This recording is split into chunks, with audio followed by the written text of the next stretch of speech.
ito guys, so natanggal na natin yung portion dito ng shock absorber. So inabot tayo dyan ng gabi. Inabot tayo ng gabi guys, yung pagtanggal nito shock absorber. Gawa ng ito guys ay hindi matanggal yung gulong dahil yung wheel nut nya ay kinain ng kalawang tapos nabilog.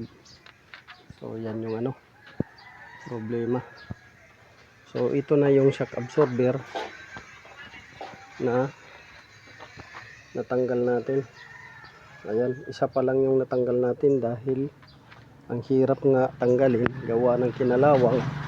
Tapos binabad natin ng WD-40 blowtorch. So bago siya natanggal.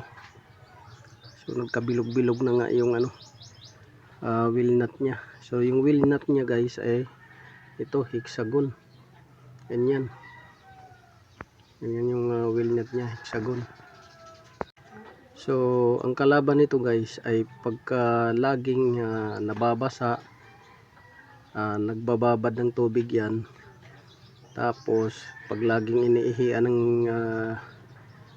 aso, kinakalawang yung loob. Ngayon hirap nang tanggalin yan siya dahil pagka dumulas yan, dahil kinalawang na yon, mabibilog yung loob. So yan yung nagiging dahilan. So dito tayo, pakita ko sa inyo, kaya pinahirapan tayo magtanggal. So ito yung luma, ito yung luma nya, yan So kung napapansin nyo yung loob na yan, dito tayo sa araw para makita. So kagaya niyan yan kinalawang yung ilalim, yan. So pagka nilagyan mo yan ng tools, makakayod yung kalawang, mabibilog, ibilog siya. Tapos hirap na siya mabunot dahil bilog na. Tapos ngayon ang problema, hindi mo rin ma-welding dahil malapit siya sa mags. Malapit siya kasi uno lang yan.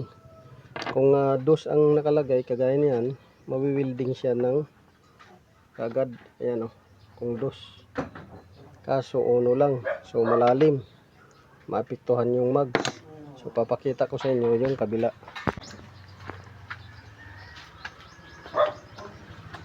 So ito yung kabila. So guys, yan yung kabila, hindi natanggal. So yan, mapansin niyo may naiwan dyan na isa. So sinilsil ko na lang dahil inisip ko baka iikot siya. Dahil yung special tools dyan na hexagon umiikot na dahil wala nang wala nang kanto. Yan wala nang kanto. So ang problema niyan, kagaya niyan, hindi mo siya basta-basta mawi-welding dahil malapit sa alloy mags. Yan yung problema, kaya yan nagpapatagal sa trabaho. Kagaya niyan, dahil uno yung lalim lang nito, hindi siya ma-welding basta-basta dahil andito, ito masusunog to na portion, susunog yan. So pag nasunog yan, mangingitim. So yun, ito pati itong pintura niya na powder coated na paint. So yan yung problema. Di gaya nito, mahaba, dali lang ma-welding. So ito, ilalagay natin. Tatry natin. Yan kung alin yung kaibahan nila. Yan. Pasok natin, pasok na. So kagaya niyan, ito malalim. Yan, malalim. Pag welding mo nito, malapit na dito masyado. Yan. Ito nakausli. Pag welding mo nito, lalagyan lang dito ng plancha. So malayo-layo siya dito. Makapag welding ka, bubutasan mo lang yung yero, ipasok diyan.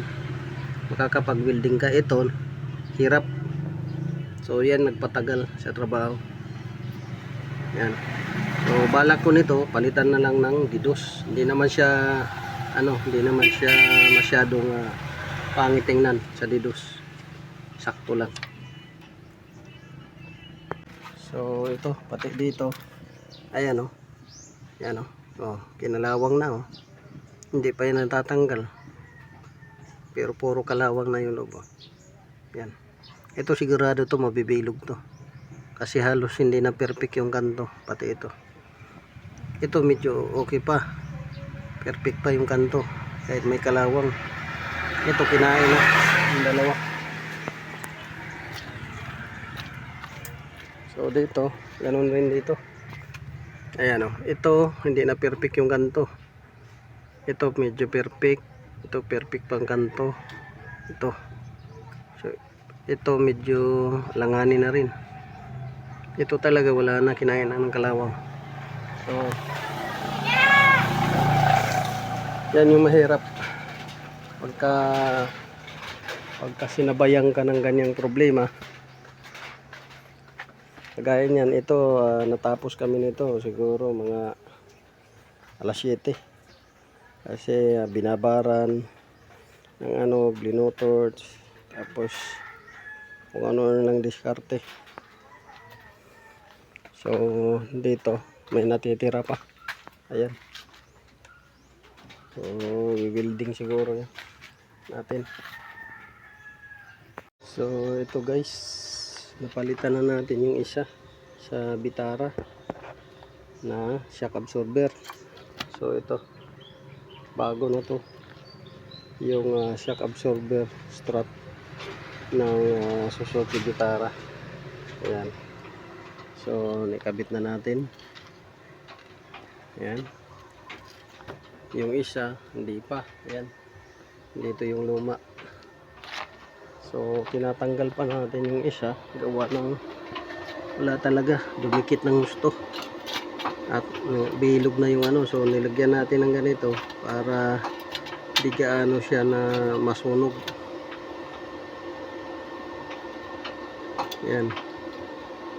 So welding na lang talaga natin dahil no choice tayo kundi weldingin. So nilagyan natin ng protection ng ganito lata para hindi basta-basta siya na malaki ang sunog. So hindi talaga ma-perfect na hindi yan masunog dahil nakabaon yung wheel nut niya. Mapiktuhan ng konti talaga yan, pero nakakatulong na rin to kahit ganito hindi ganong masunog yung malaki. So yan. So ito guys, natanggal na rin natin. So halos kailang welding tayo para matanggal lang siya.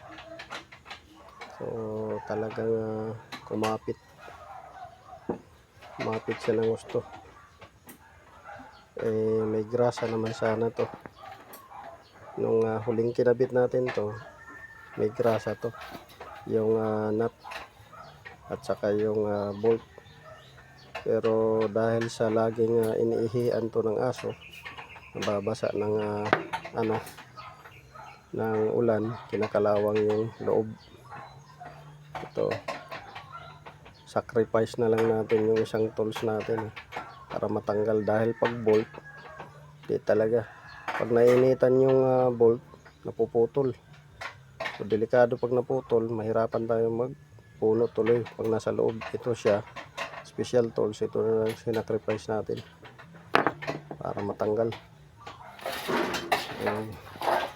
Yan, tanggal na. Ayan, may mga yan, grasa, nilagyan ko yan ng grasa, pero kumapit pa rin siya gawa ng yung ihi ng aso. Yun yung nakapagpa kalawang. So ayan guys, naikabit na natin yung gulong tsaka shock. So ayan Nitrotech. So okay na siya, naikabit na natin yung shock absorber niya na bago. Dito din nakabit na natin yung gulong pati yung bagong wheel nut. Yan, bagong wheel nut yan. Pinalitan natin dahil kinalawang na hirap na pambunutin. Ito, ganyan, wheel nut. So bago na siya. Pinalitan natin din dito para hindi hirap bunutin. Kasi kinalawang na. Winilding na nga natin yung iba para mabunot. So dito, ganun rin, bago na yung wheel nut. Ayan. Pati rin dito sa likod. So nilahat na natin bago.